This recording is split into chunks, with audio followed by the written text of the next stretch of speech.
fort i fred bufa a les comarques del nord. Una mica més al sud, els pescadors tornen a capturar gambes després d'uns quants anys dolents.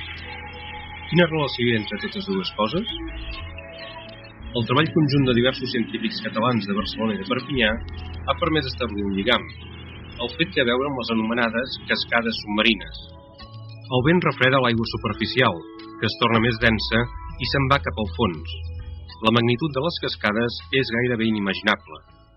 Nosaltres hem fet càlculs i només considerant el volum d'aigua que llisca mitjançant aquestes cascades per una de les valls submarines del nord de Catalunya, el canyó submarí del Cap de Creus, hem trobat que és el cabal equivalent a 80 anys de descàrrega del riu Ebre a la mar.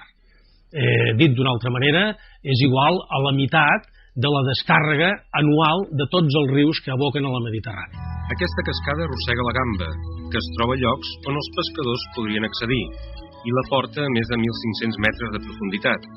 Per això, als anys que es produeixen les cascades no hi ha captures, però també es dona un altre fenomen.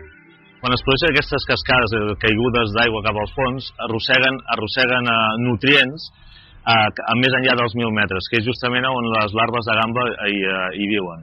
I nosaltres creiem que aquest aport de nutrients està relacionat amb un augment de la supervivència larvària, que fa que al cap de 2 anys hi hagi un augment de captura, sobretot de juvenils d'aquesta espècie.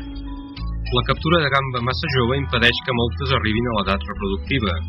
Aquests aparells que mesuren els corrents submarins i n'enregistren les dades podrien ajudar els pescadors a planificar la seva feina.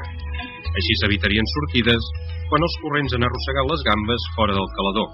El que seria desitjable és que amb la tecnologia que hi ha avui en dia, les dades enregistrades per aquest tipus d'aparells puguin ser transmeses via mòdem acústic amb una boia en superfície i aquesta enviar via satèl·lit o via ràdio la informació en un ordenador on els pescadors puguin connectar-se i decidir, en el cas que s'estiguin produint cascades submarines, anar a la gamba o bé canviar de pesqueria i anar a un altre tipus de calador.